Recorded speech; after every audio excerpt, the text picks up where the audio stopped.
G'day everybody, my name is Mark. This video is going to be all about how I make the 3D looking veneer. Some leftover pallet laminations, some nice bright skateboard veneer. I'd like my 3D cubes as big as possible for this one because it's a pretty big surface area. So the limiting factor for me to cut veneers is my table saw, which is the height. That's going to be my limiting factor. That's going to be my dimension of my first longitudinal cuts. All this stuff here has to be cut into long strips. That's step one. Then we'll get on to the measuring and the cool stuff.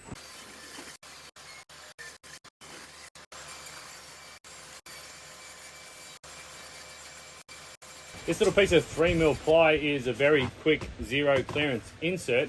What it does for this particular table saw is it stops the veneer jamming in underneath this fence. So just raises it up slightly.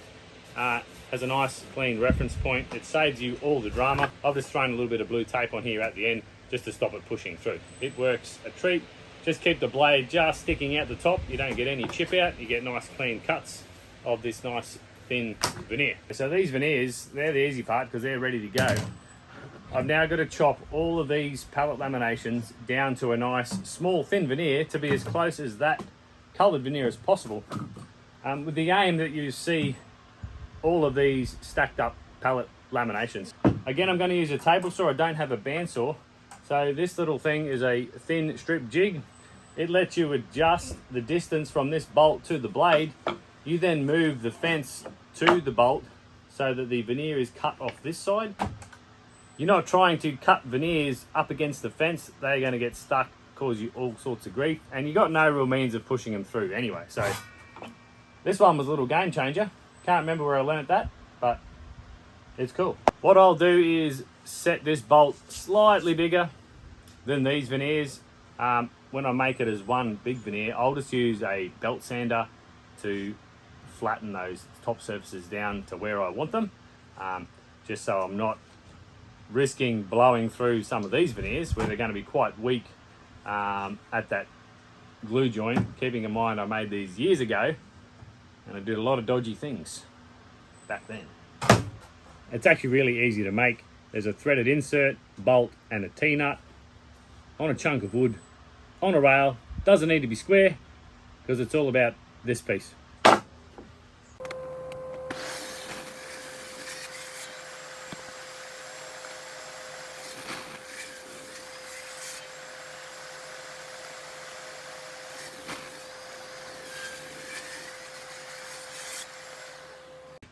Now one thing I don't have at the moment is a zero clearance for the table saw blade. How I've got around that today is I'm just using two push sticks. One to push it through. As you saw, the second one is pushing on the veneer after it comes past the blade. Because it is thin, that just forces it to kick out and not fall down or get jammed. The other bonus is you've got all your fingers well away from the blade.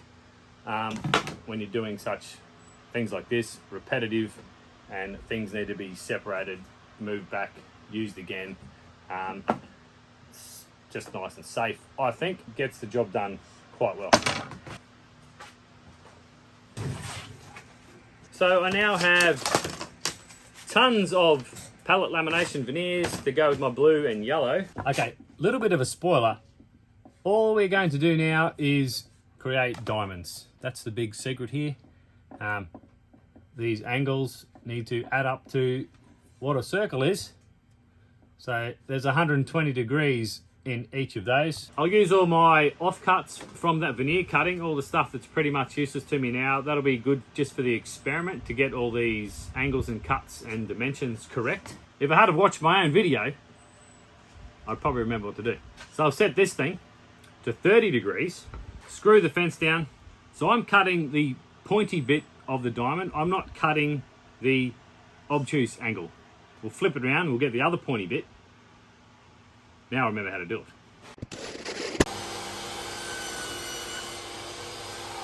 Okay, so that distance across the angled cut is 87 millimeters. I need to set up a stop block to cut the other side of the trapezoid at 87 millimeters. And that's how we'll create the diamond.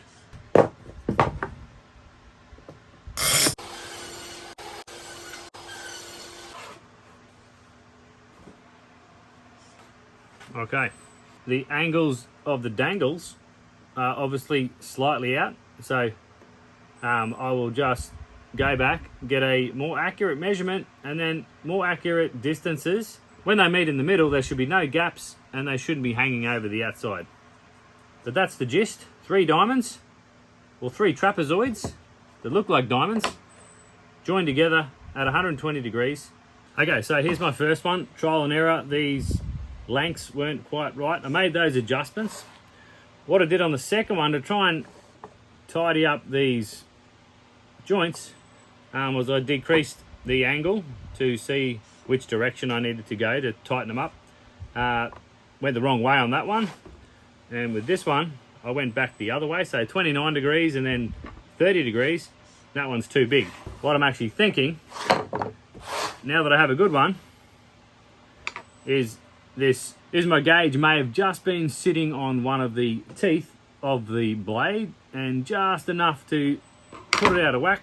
So I'm pretty happy with that now. I'll leave the fence, everything set, get myself set up to cut all these veneers. So the best thing I find to not destroy all your veneers now is just to tape it all together to avoid any chip out as we do all these cuts. So just make sure it is all nice and square, not cocked off.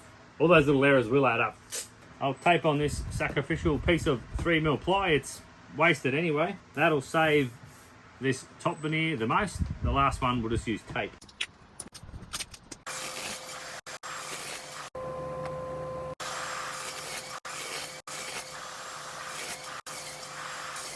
This is what we're left with, heaps of diamonds or trapezoids, 120 degrees, same distance on every side, makes a cube, looks cool. I'll get this blue tape off, I'll then lay it all out and hope that I have enough.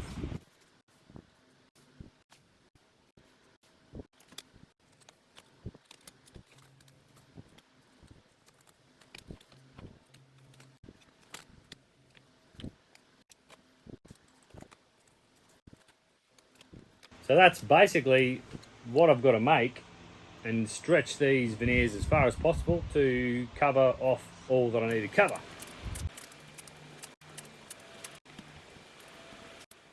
The other thing I'm going to do is make sure all the Palletwood side grain all runs longitudinally. It does look pretty cool, mix and match, but I think getting that mix and match right might do my head in, so I'm just going to make them all the same. Once you have your 3 diamonds or trapezoids, you make a cube. You then join all those cubes together and you can start to create that 3D look. Let me come around and see what it looks like. You end up with a pretty cool feature. Your eyes plays tricks on you here and there and you see different cubes and directions. However, I like it. So what you can use this for is veneering. So I've got nice sheets of this. I'm actually veneering this old gamer chair.